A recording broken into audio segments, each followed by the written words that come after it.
ہمارے اگلے شاعر جناب طیب حسن طیب، ان کا ایک شعر ہے کہ کیا ضرورت ہے حسین شخص تجھے پردے کی، کیا ضرورت ہے حسین شخص تجھے پردے کی، چاند چہرہ بھی کوئی ایسے چھپاتا ہے بھلا۔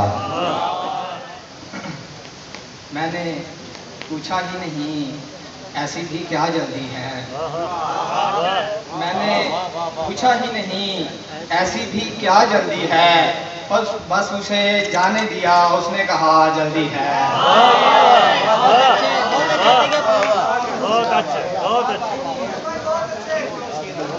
میں نے پوچھا ہی نہیں ایسی بھی کیا جلدی ہے، بس اسے جانے دیا اس نے کہا جلدی ہے۔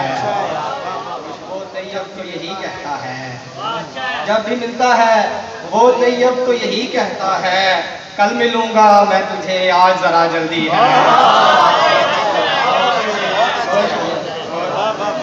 کل ملوں گا میں تجھے آج ذرا جلدی ہے، اور خاک پہ بیٹھنا تصویر بناتے رہنا، خاک پہ بیٹھنا تصویر بناتے رہنا، کتنا مشکل ہے تیری یاد مناتے رہنا۔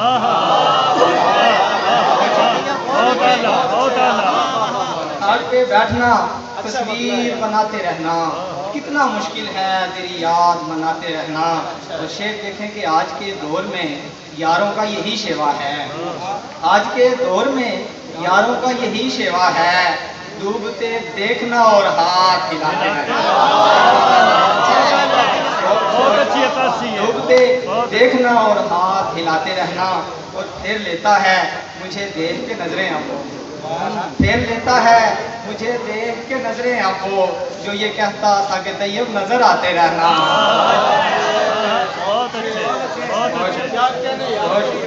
پھر لیتا ہے مجھے دیکھ کے نظریں آنکھوں، جو یہ کہتا تھا کہ طیب نظر آتے رہنا۔ غزل سے کچھ اشاروں پہ اجازت کہ عشق کے پاؤں پڑھوں اور وفا سے الجھوں، عشق کے پاؤں پڑھوں اور وفا سے الجھوں، اتنا پاگل بھی نہیں ہوں کہ خدا سے الجھوں، اتنا پاگل بھی نہیں ہوں، اتنا پاگل بھی نہیں ہوں کہ خدا سے الجھوں۔ اور شعر دیکھیں کہ کیسے ممکن ہے کہ سورج کو دکھاؤں آنکھیں، کیسے ممکن ہے کہ سورج کو دکھاؤں آنکھیں، کیسے ممکن ہے دیا ہو کہ ہوا سے الجھوں، کیسے ممکن ہے کہ سورج کو دکھاؤں آنکھیں، کیسے ممکن ہے دیا ہو کہ ہوا سے الجھوں۔ اور یہ میرا وہم نہیں ہے تو حقیقت کیا ہے، یہ میرا وہم نہیں ہے تو حقیقت کیا ہے، روز تنہائی میں انجان صدا سے الجھوں۔